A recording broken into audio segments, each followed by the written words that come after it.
কিও কান্না শুনিছে, এ নিশ্চয়ই সুভদ্র। আমাদের এই আয়তনে ওর চোখের জল কখনো থামবে না। আমি ওর কান্না সইতে পারি না।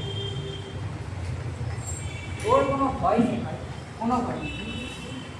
তুই আমার কাছে বল, কি হয়েছে বল। আমি পাপ করেছি। পাপ করেছিস? কি পাপ? সে আমি বলতে পারবো না, ভয়ানক পাপ। আমার কি হবে? তোর সব পাপ আমি কেড়ে নেব, তুই আমাকে বল। আমি আমাদের আয়তনের উত্তর দিকের, তোর দিকে? হ্যাঁ, উত্তর দিকের জানলাটা খুলে বাইরে চেয়ে ফেলেছি। চিঠে ফেলেছিস? শুনে তো ভারী লোভ লাগছে। হ্যাঁ পঞ্চক দাদা, কিন্তু বেশিক্ষণ নয়, একবার দেখেই তক্ষুনি বন্ধ করে দিয়েছি। এর কোনো প্রায়শ্চিত্ত করলে আমার পাপ যাবে? তা আমি জানি না ভাই, প্রায়শ্চিত্ত 10-20 হাজার রকমের আছে। এখানে না আসলে তার 12 আনায় পুঁথিতে লেখা রেখে, আমি তার সবকটাই ব্যবহারে লাগালে মনে রাখতে পারি। হ্যাঁ, সুভদ্র, তুমি বুঝি এখানে? জানো পঞ্চুক দাদা, সুভদ্র কি ভয়ানক পাপ করেছে? চুপ চুপ, ভয় করিস না, কাদার কিছু নেই। জানো পঞ্চুক দাদা, সুভদ্র উত্তর দিকে জানলাটা। আচ্ছা আচ্ছা, তোদের এমন সাহস আছে? আমাদের উত্তর দিকের যে একজনা দেবী, তাহলে কি? তাহলে সেই যে ভয়ানক, কি করেন শুনি না। জানি না কিন্তু সেটা ভয়ানক। পঞ্চক দাদা, আমি আর কখনো করবো না পঞ্চক দাদা। আমার কি হবে? শোন বলেছি বলে, কিসে কি হয় আমি কিছুই জানি না। কিন্তু আমি কিছুতেই ভয় করি না। তুমি ভয় করো নে? তুমি ভয় করোনি? না, আমি কিছুতেই ভয় করি না। আচ্ছা দাদা, তুমি বুঝি অনেক জানো? দেখেছি বই তো। এর আগে শনিবার যেই দিন মহামারী দেবীর পুজো থাকার কথা, সেই দিন আমি কাঁসার থালায় 18 বার ফু দিয়েছিলাম। হ্যাঁ, কি ভয়ানক, পাখির ওপর। আচ্ছা পঞ্চক দাদা, তারপর তোমার কি হলো? তারপর 3 দিনের দিন যে সাপটা এসে আমার কামড়ানোর কথা, সে আজ পর্যন্ত আমাকে খুঁজে পাইনি। মহাময়ূরী দেবী তো ভীষণ রাগ করেছেন।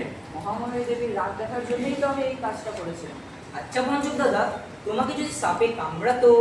যদি সাপে আমাকে কামড়াতো তাহলে মাথা থেকে পা পর্যন্ত এই বিষয়ে আমার কোনো মাথা ব্যথাই রইতো না। আচ্ছা পঞ্চুক দাদা, আমাদের উত্তর দিকে জানলাটা। তোর দিকে জানলাটাও আমি আরেকবার খুলে দেখবো বলে স্থির করেছি। আচ্ছা পঞ্চক দাদা, তুমিও খুলে দেখবে? হ্যাঁ, তাহলে তুইও তোর দলের আরেকজনকে পাবি। পালা পালা, আরে পালা, কথায় মশাই আসছেন যে। পঞ্চককে মাঝে মাঝে ওই শিশু দলের সাথে দেখা যায়, শিশু দলের সাথেই তো আমার ভারী মজা হয়। কিন্তু তোমার সঙ্গতেই যে ওরা অসংযত হয়ে পড়ছে। কালকে আমাকে পটুবর্গ এসে নালিশ জানায় যে ওকে ওকে কি নাম জানো, হ্যাঁ, অতিবর্ষ এসে শুক্রবারের প্রথম প্রহরে তার গায়ে ফু দিয়েছে। আমিও সেখানে উপস্থিত ছিলাম।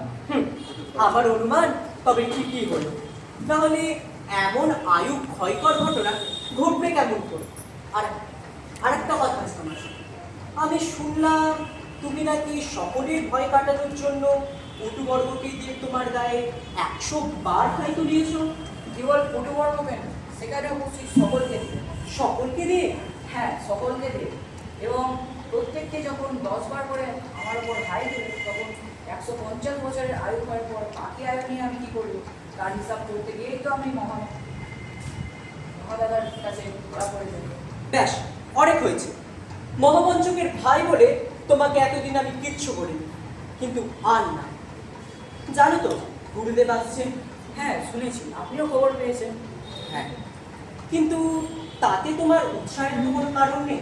তাতেই তো আমি উৎসাহিত হই, কারণ তার কাছ থেকে তো অনেক কিছু জানার বাকি আছে। বাদ্দান মশাই, চুপ চুপ, পালা এখান থেকে। আরে সুভদ্র যে, বলো বলো, কি বলো, শীঘ্রই বলো। আমি পাপ করেছি। বলো বলো, ভারী পাপ করেছো, পাপ করেছে বলছে। আরে তুমি থামো থামো না, ওকে ওরকম দাঁড়াচ্ছ কেন? বলো কি পাপ করেছো, শোনা যাক। আমি আমাদের আয়তনের উত্তর দিকের, কি করেছো? আখ কেটেছো বুঝি? না না, আখ কাটেনি, উত্তর দিকের জানলাটা। তুমি ঠেকিয়েছো? আচ্ছা দাঁড়, কোনুই ঠেকালে কি হবে কি হবে? হ্যাঁ, ওই দিকে উত্তর দিকে দেওয়ালে যতগুলো ওই যোগ্যপাত্র ছিল সবগুলোকে ফেলে দিতে হবে। আর একটা কি একটা লেখা আছে, হ্যাঁ, 7 মাসের গরুর বাছুরকে দিয়ে সেটাকে যদি না চালানো হয় তাহলে তাহলে তাহলে শুদ্ধিকরণ সম্ভবই নয়। আমার কি হবে উপমাধ্যায় মশাই? তোমার জয় জয় কার হবে?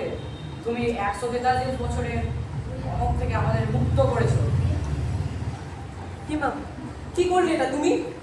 তুমি এই দরজা, তুমি আমাকে ভুল করিয়ে দিচ্ছ। তুমি এই জানলা খুলে দিলে। তোমার স্পর্ধা কেমন করে হয়? 145 বছর ধরে যেই জানলা খোলা হয়নি, তুমি কেমন করে সেই জানলা খুলে দিলে? আমার কি হবে? তোমার জয় জয়কার হবে। আমি শুধু একটা কথাই ভাবছি, তুমি যে কাজটা করলে সেই সময় এই বালকের চোখ বলে পাথরের হয়ে গেল না কেন? ওইদিকে যে একজনা দেবীর নিবাস। যাই, এই কথাটা আমাকে শীঘ্রই আচার্য মশাইকে জানাতে হবে। যাই যাই।